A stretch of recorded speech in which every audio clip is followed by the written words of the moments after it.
નમસ્કાર વિદ્યાર્થી મિત્રો, ગુડ મોર્નિંગ, જય શ્રી કૃષ્ણ. આપણે ટેસ્ટ પછી ફરી પાછા ગણિત વિષય સાથે ભણીએ છીએ. બરોબર, આપણે અભ્યાસ કરતા હતા ચેપ્ટર નંબર 8 ત્રિકોણમિતિનો પરિચય. બરોબર, આના આપણે અમુક લેક્ચરની અંદર થોડાક દાખલાઓ જોયા, સૂત્ર જોયા, કાટકોણ ત્રિકોણની વાત કરવાની થાય છે એવું આપણે આમાં જોયું. બરોબર છે. આજે આપણે વધુ અભ્યાસ કરીએ પહેલા એક નાનકડી વાત મારે તમને કરવી છે કે શીખવા માટે સમર્પણ બહુ જરૂરી છે. કે આપણો છે જે આત્મસાત ભાવ છે તે આપણા શિક્ષણને પ્રતિ અર્પણ થઈ જવું જોઈએ. બરોબર, શિક્ષણ છે તે બીજા કામ કરતા થોડુંક અલગ છે. અભ્યાસ છે તે જો બીજું વર્ગ કરીએ, બરોબર, એની અંદર અને આપણા શિક્ષણની અંદર મનોમંથન થાય છે, કંઈક આપણે શીખીએ છીએ, મનનું ઉપજાવીએ છીએ. બરોબર, તો આપણું જો સમર્પણ જો આપણા વિષય પ્રતિ હોય તો વધારે એ વિષય આત્મસાત થાય છે. બરોબર, આપણે મહાભારતના પ્રસંગની અંદર એક પ્રસંગ છે મહાભારતની કથામાં કે એકલવ્ય હતો, તેણે ગુરુ દ્રોણને પોતાના ગુરુ માની લીધા. પણ દ્રોણનો નિયમ હતો કે માત્ર રાજકુમારોને શિક્ષા આપવી, કોઈ જંગલમાં વસતા ભીલના છોકરાને કે આદિવાસી છોકરાને કે વનવાસી છોકરાઓને શિક્ષણ આપવું નહીં, એવું પ્રણ હતું, એવી નિયમ હતો. એટલે એકલવ્ય છે તે ગુરુ દ્રોણ પાસે જાય છે કે મને તમારો શિષ્ય બનાવો, પણ ગુરુ દ્રોણ છે તે શિષ્ય બનાવતા નથી. પણ તેને મનના ભાવથી ગુરુ દ્રોણની પ્રતિમા બનાવે છે. એક ઓટલા પર બેસી તેની સામે એને ગુરુ ધારીને અભ્યાસ કરે છે અને પરિણામે તે અર્જુન કરતા પણ મહાન એવો બાણાવળી બની જાય છે.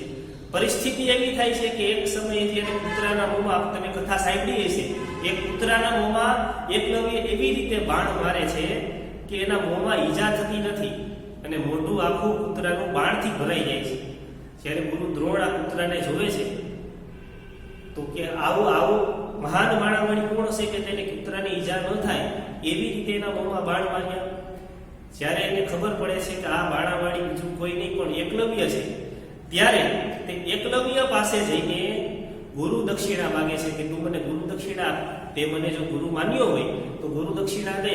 તો એકલવ્ય ગુરુ દક્ષિણા આપવા તૈયાર થાય છે ત્યારે ગુરુ દ્રોણ તેના જમણા હાથનો અંગૂઠો માંગી લે છે. વિચાર કરો દોસ્તો કે જે હાથે તે ધનુષ ચલાવતો હતો, આપણને ખબર છે જમણા હાથના અંગૂઠા વગર તીરની ધનુષની પણછ ખેંચવી અશક્ય છે, છતાં પણ હસતા મોઢે તે અંગૂઠો આપી દે છે અને પછી તે ડાબા હાથે અભ્યાસ ચાલુ રાખે છે અને ઇતિહાસમાં નામ કોતરી જાય છે. એટલે અભ્યાસ પ્રતિ એક આપણો આદર, એક આપણું સમર્પણ હોવું જરૂરી છે. આજના આપણા અભ્યાસમાં આપણે જેટલા દાખલા પૂછ્યા હતા એનાથી આપણે ચાલુ આગળ કરીએ. આજે આપણે થોડા ખરા ખોટા છે તે આપણા સ્વાધ્યાય 8.1માં આપણે અભ્યાસક્રમમાં ટોપિક લેવાનો છે. એ ખરા ખોટાનો આપણે અભ્યાસ કરીએ. વિધાનો સાચા છે કે ખોટા એ કારણ સહિત જણાવો. બરોબર, પ્રશ્ન 1 કે નીચેના વિધાનો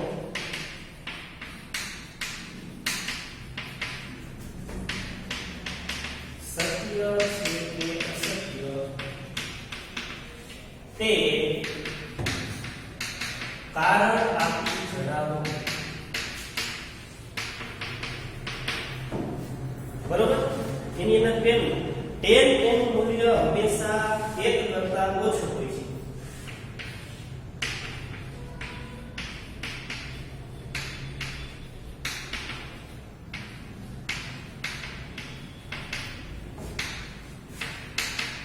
એક કરતા ઓછું હોય આવું આપણને વિધાન આપ્યું છે. તો સીધી રીતે આપણે જોઈએ તો આ ખબર કેમ પડે કે એનું મૂલ્ય કેટલું હોય, એનું કિંમત કેવી હોય. પણ આપણને tan નું સૂત્ર ખબર છે.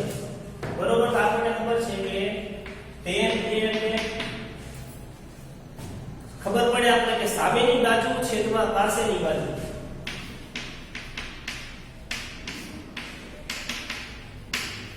બરોબર, સામેની બાજુ પાસેની બાજુ કેવી રીતે નક્કી કરીએ કે કાટકોણ ત્રિકોણ એમાં આ A હોય તો એની સામેની બાજુ આ થાય, પાસેની બાજુ આ. હવે જ્યારે સામેની બાજુ મોટી હોય અને પાસેની બાજુ નાની હોય, બરોબર, ફોર એક્ઝામ્પલ ત્રિકોણ આવો હોય કે આ બાજુ મોટી છે, આ નાની છે, તો ઉપર અંશ મોટો થાય અને છેદ નાનો થાય ત્યારે જવાબ ગ્રેટર ધન 1 આવે, 1 કરતા વધી જાય. સમજાય છે? સાવ સિમ્પલ રીતે સૂત્રમાં જોવાનું કે સામેની બાજુ છેદમાં પાસેની બાજુ, આ સામેની બાજુની 5 હોય અને આ 1 હોય તો જવાબ 5 આવ્યો. તો આપણું વિધાન ખોટું પડે. tan નું મૂલ્ય હંમેશા 1 કરતા ઓછું હોય છે નહીં, ક્યારેક 1 કરતા વધારે પણ હોય, 1 કરતા ઓછું પણ હોય. એ બાજુ ઉપર ડિપેન્ડ કરે કે બાજુ સામેની બાજુ કેવડી છે, પાસેની બાજુ કેવડી છે. અને એ તો ત્રિકોણમાં આપણે કાટકોણ ત્રિકોણમાં નાના મોટી થઈ શકે. ક્યારેક આ બાજુ નાની હોય અને આ બાજુ પણ મોટી હોય. આ સામેની બાજુ છે, આ પાસેની બાજુ છે, તો નાની બાજુ છેદમાં મોટી બાજુ તો 1 કરતા ઓછું થાય, પણ હંમેશા 1 કરતા ઓછું હોય તે સત્ય નથી. તો આપણે કહી શકાય, આમાં તમે લખી લો, આપણે કહી શકાય કે આપેલું વિધાન અસત્ય છે.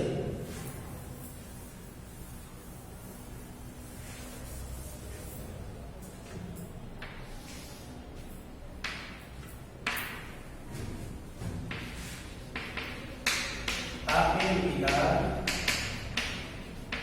અસત્ય છે કારણ કે જ્યારે સામેની બાજુને ટૂંકમાં અંશ પણ કહેવાય. સામેની બાજુ અંશ મોટી હોય અને પાસેની બાજુ એટલે કે છેદ નાની હોય ત્યારે એનું મૂલ્ય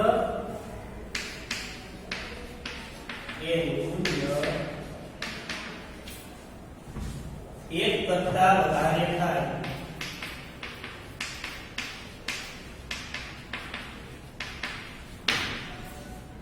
આ એનું કારણ ખબર પડી ગઈ આપણે. સામેની બાજુ પાસેની બાજુ ઉપરથી આપણે વિચારી શકીએ કે tan એનું મૂલ્ય ઓછું હોય કે વધારે. પ્રશ્ન નંબર 2 તમારે આવી રીતે લખવાનું છે, સાવ સિમ્પલ ભાષામાં, એટલે આપણે ગમે ત્યારે વાંચીએ તો ક્યારે કન્ફ્યુઝ થાય નહીં. પ્રશ્ન નંબર 2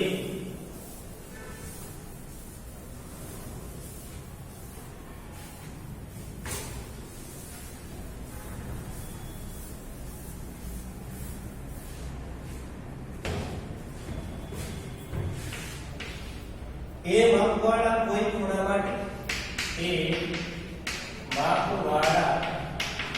કોઈ ખૂણા માટે છેદ a બરાબર 12/5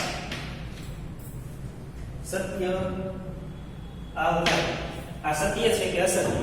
તો શેકનું સૂત્ર, આ શેક છે એ કોષનો વ્યસ્ત છે. આપણે આગલા લેક્ચરમાં ભણ્યા કોષનો વ્યસ્ત છે. કોષનું સૂત્ર છે પાસેની બાજુ છેદમાં કર્ણ. તો શેકનું સૂત્ર શું થાય? કર્ણ છેદમાં પાસેની બાજુ. તો આપણે કહેવાય કે શેક a બરાબર કર્ણ છેદમાં પાસેની બાજુ.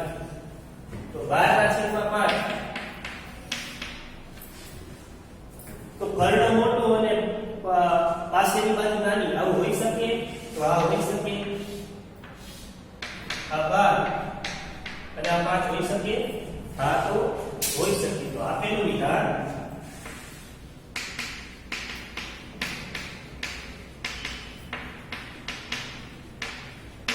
બરોબર. તો આપણે એવું કહીએ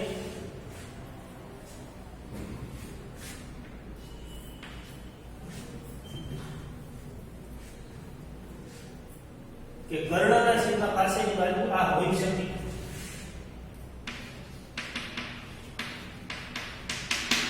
એટલે આપણે વિધાન સત્ય છે. બરોબર. કર્ણ છેદમાં પાસેની બાજુ, કર્ણ 12 હોય ત્યારે પાસેની બાજુ 5 હોઈ શકે? હોઈ શકે. પાસેની હોઈ શકે, સામેની પણ હોઈ શકે. તો અહીંયા કોષેક આપ્યું હોત તો પણ ચાલો તમને પરીક્ષામાં કદાચ કોસેક પૂછે તો પણ આપણે સત્ય વિધાન છે. એના પછી દાખલો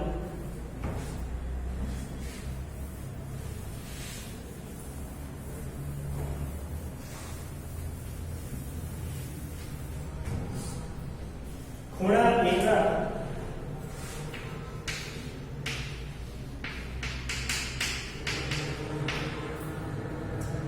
કોસેક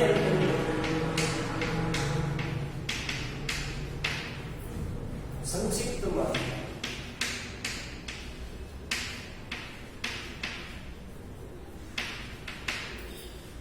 કોસ એ તરીકે ઓળખાય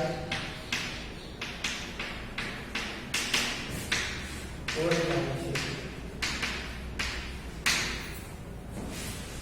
આવો આપણે થિયરીમાં આપણે ભણ્યા હતા બરોબર કે બધા જ ખૂણાઓના સાઇન કોસાઇન ટેન્જન્ટ કોટેજન્ટ કોસેકન્ટ સેકન્ટ બરોબર આ બધા બે વિધેયો તમને કીધા હતા. કોસેકન્ટ ને કોસ કહેવાય છે ના કોસ કોને કહેવાય કોસાઇન હોય ને કોસાઇન તો એને કોસ કહેવાય અને કોસેકન્ટ હોય ને કોસેકન્ટ તો એને કોસેક કહેવાય બરોબર. અહીંયા કોસેકન્ટ ને કોસ કહેવાય નહીં બરોબર. તો આપણે કહેવાય કે આપેલ વિધાન અસત્ય છે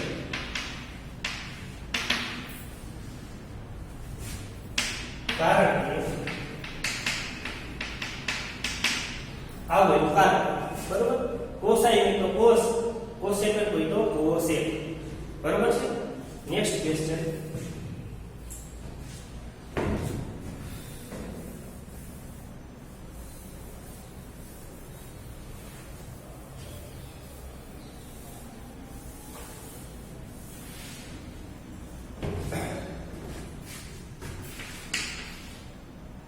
કોટ અને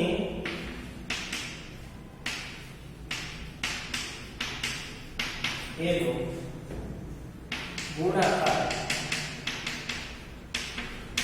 કોટ એ છે. આપણે આ પણ થિયરીની અંદર ચર્ચા કરી લીધી પહેલા કે બીજા લેક્ચરમાં કે કોટ એ વિધેય છે કોઈ અને એ છે તે ખૂણો છે. કોટ એ છે તે વિધેય અને ખૂણાનો ગુણાકાર છે નહીં બરોબર. આ અલગ વસ્તુ દર્શાવે છે આ પણ ખૂણો દર્શાવે છે આ એનો બંનેનો ગુણાકાર નથી તો કહેવાય આપેલ વિધાન અસત્ય છે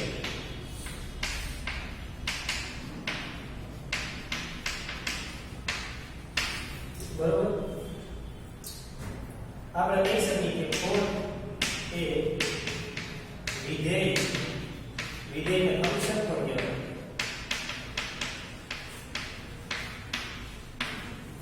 અને એ ખૂણો છે.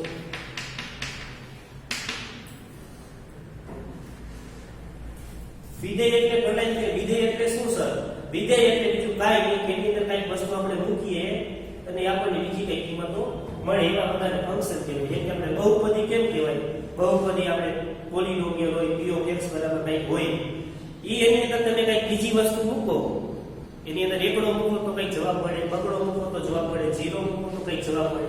સેમ ટુ સેમ એટલે કોટ છે એની અંદર આપણે કંઈક થોડા અલગ અલગ મૂકીએ કોટ 30 કોટ 45 ની કિંમતો આપણે જોશું બરોબર તો આપણને અલગ કંઈક કિંમત મળે. તો કોટ એ વિધેય છે અને એ ખૂણો છે બરોબર અને ગુણાકાર નથી. પછી પાછું પ્રશ્ન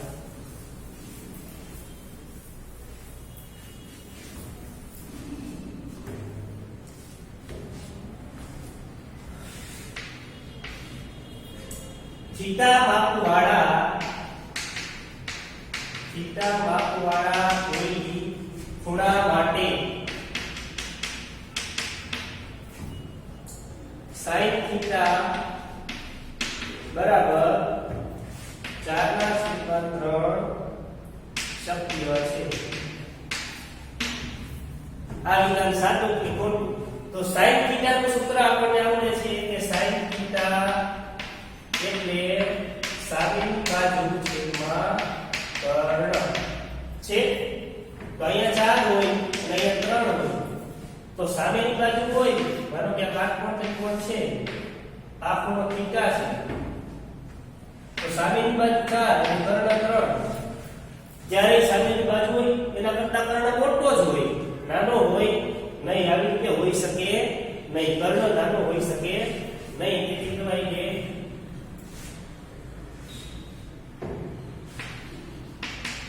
આપેલ દિશા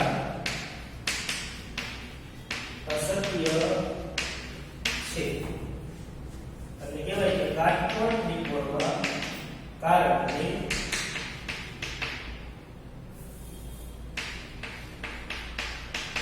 કાટકોણ ત્રિકોણમાં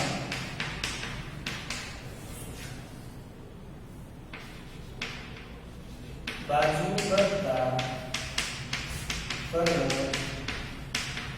નાનો હોય ને નાનો બરોબર આમાં નાનો બતાવ્યો છે એટલે આપેલ વિધાન ખોટું છે તો આ બધા આપણા ખરા ખોટા થયા બધાય સ્વાધ્યાયના જ પ્રશ્નો હતા બરોબર પાંચે પાંચ ખરા ખોટા કર્યા એ આપણા ટેક્સ્ટબુકમાં જે 8.1 માં હતા એ આપણે કર્યા બરોબર હવે સ્વાધ્યાય 8.2 માંથી કઈ કિંમત શોધવાના આપણે દાખલા લેવાના છે પણ એ કિંમત શોધવાના દાખલા કરતા પહેલા આપણે બધા જ ખૂણાઓની કિંમત કેવી થાય sin 30 sin 45 sin 60 sin 90 કેવી રીતે થાય એનું આપણે શોધવા માટે કોષ્ટક આપણે બનાવવું પડે આ કોષ્ટક કરવાની મારી પાસે બે રીત છે બરોબર એમાં બીજી રીત છે કે 11 બાર સાયન્સ વિદ્યાર્થી માટે ઉપયોગી છે જે આ બધું શીખીને જાય છે બરોબર આની આપણે સાવ સિમ્પલ અને સરળ રીત જનરલ રીત આપણે જે ટેબલ બનાવીને બધા જ કિંમતો આપણે મૂકીએ છીએ એ રીત આપણે અત્યારે જોઈએ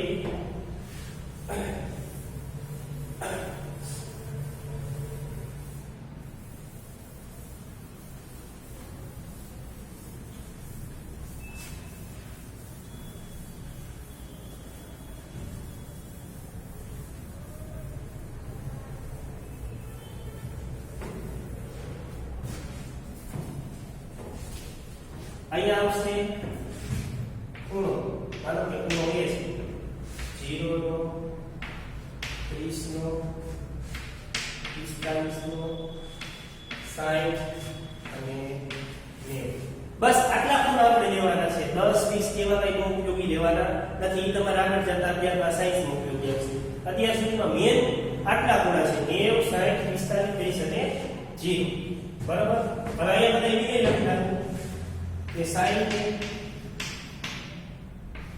cos के tan के cot के cosec के sec के આ હું મારી રીતે લખું છું બરોબર ટેક્સ્ટ બુકમાં અલગ ક્રમમાં આવ્યા છે કાંઈ વાંધો નહીં પણ આપણે આપણી રીતે શીખી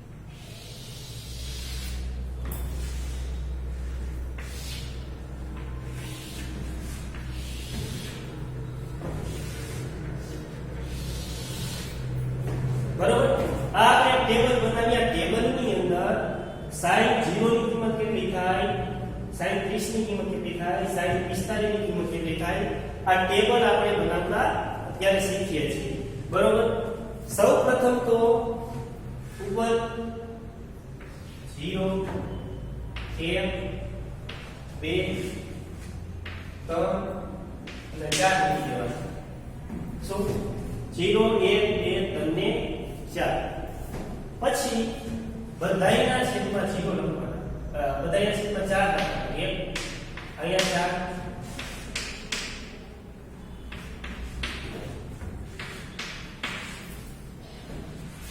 આટલું રહી ગયા 0 1 2 3 4 પછી બધાયના છેદમાં 4 4 4 લખ્યા તો આનો જવાબ શું આવે 0 1 ના છેદમાં 4 તો એમનો જ લઈએ 2 ના છેદમાં 4 નો જવાબ શું આવે 1 ના છેદમાં 2 આ તો એમનો જ લઈએ 4 ના છેદમાં 4 નો જવાબ શું આવે 1 બરોબર આટલી ખબર આપણને પડી ગઈ સૌપ્રથમ શું 0 1 2 3 4 બધાના છેદમાં 4 4 4 4 એનું સાદું આપો તો જવાબ શું આવે તે આપણે લઈશું હવે આ બધી ક્રમ છે એનું વર્ગમૂળ કાઢી લ્યો અને આ બધાનો વર્ગ મૂકો એટલે એની કિંમત વધે થાય તો કે 0 નું વર્ગમૂળ 0 1 ના છેદમાં 4 નું વર્ગમૂળ 1 ના છેદમાં 2 1 ના છેદમાં 2 નું વર્ગમૂળ 1 ના છેદમાં વર્ગમૂળ 2 બરોબર આ જે કિંમત છે એનું વર્ગમૂળ મૂકવું જોઈએ 3 ના છેદમાં 4 નું વર્ગમૂળ તો કે √3 4 નું વર્ગમૂળ છે 1 નું વર્ગમૂળ 1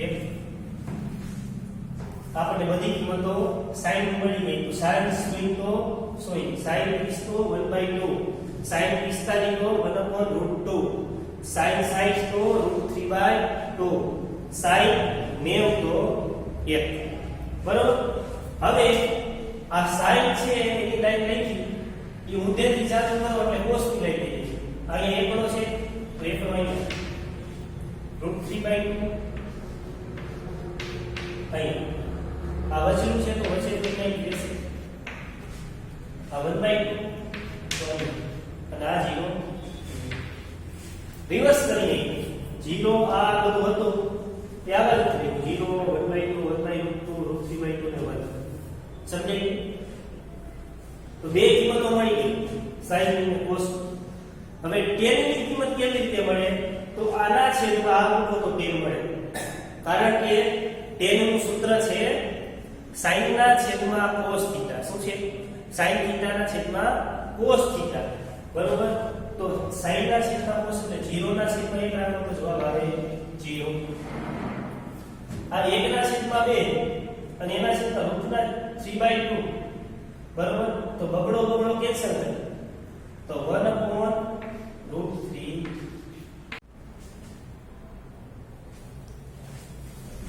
બરોબર છે તો હવે tan 45 ની કિંમત કેવી થાય તો કે sin ના છેદમાં cos એટલે tan થાય બરોબર તો આના છેદમાં 1/√2 છેદમાં 1/√2 તો અહીંયા જવાબ આવે 1 બરોબર છે √3/2 છેદમાં 1/2 તો શું થાય તો કે √3/2 1/2 તો 2 કેન્સલ તો અહીંયા આવે √3 બરોબર 1 ના છેદમાં 0 તો કોઈ પણ ના છેદમાં શૂન્ય આવે તો આપણને ખ્યાલ છે કે અવ્યાખ્યાયિત પદ થાય તો આને કહેવાય અવ્યાખ્યાયિત એની કોઈ વ્યાખ્યા નથી છેદમાં શૂન્ય આવે નહીં જેવી રીતે sin નું રિવર્સ આપણે લખ્યું એવી રીતે tan નું રિવર્સ કોટ થાય બરોબર તો tan નું રિવર્સ છે તે કોટ અહીં લખી નાખો તો અવ્યાખ્યાયિત ક્યાં આવે અહીં આ અવ્યાખ્યાયિત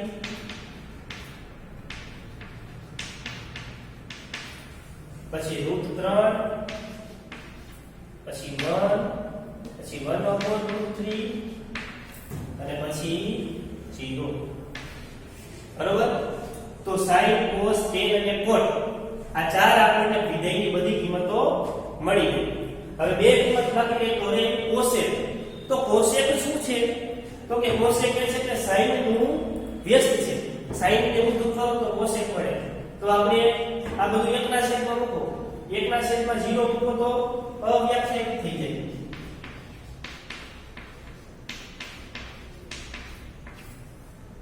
આ બેને ઉલટું કરો રિવર્સ કરો તો બગડો ઉપર આવી જાય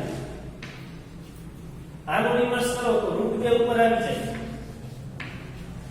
આનું રિવર્સ કરો તો 2 ના છેદમાં √3 થઈ જાય અને 1 નું રિવર્સ કરો તો 1 થઈ જાય બરોબર તો cosec ની પણ કિંમતો મળી ગઈ cosec ની કિંમતો મળી એનું આપણે અવરીથી લખી નાખીએ કે 1 પછી 2 ના છેદમાં √3 પછી √2 અને અવ્યાખ્યાયિત બરોબર આ તો આ કહેવત છે આપણું અહીંયા કમ્પ્લીટ થયું ફરીથી આપણે જોઈએ તો 0 1 2 3 4 મૂકી દીધા, બધાના છેદમાં 4 મૂકી દીધા, જે કઈ આપણે જવાબ આવ્યો એનું વર્ગમૂળ પાડી અને પહેલી લાઈન બનાવી નાખી અને એના ઉપરથી જ આપણે આખું ટેબલ બનાવ્યું. બરોબર? આ કિંમતો કોષ્ટક બનાવતા તમે શીખી લો. હોમવર્કની અંદર 2 થી 3 વાર આપણે આ લખીને પાકું કરવું. બરોબર છે? અને પ્રેક્ટિસ કરવી. કિંમતો પાકી તમારે ફરજિયાત કરવી પડશે, કારણ કે તે પરીક્ષામાં આપણને દાખલો પૂછશે સીધો. આવી રીતે cos 45 cos 45, તો આપણને સીધી ખબર પડવી જોઈએ કે અહીંયા √2 આવે અને અહીંયા ઘરે cos 45 એટલે કે 1 આવે. બરોબર? તો આવા દાખલા પૂછે તો આપણને બધી કિંમતો યાદ હોવી જરૂરી છે. બરોબર? તો આ કિંમતો યાદ રાખવાની પ્રેક્ટિસ કરજો. બરોબર? કાલે આપણે એટલે કે આવતા ક્લાસમાં આપણે આના દાખલાનો અભ્યાસ કરશું કે કિંમતો કેવી રીતે મુકાય. તો આ ત્યાં સુધીમાં તમે બધી કિંમતો પાકી કરી લ્યો. આટલું આપણે રાખીએ. અસ્તુ.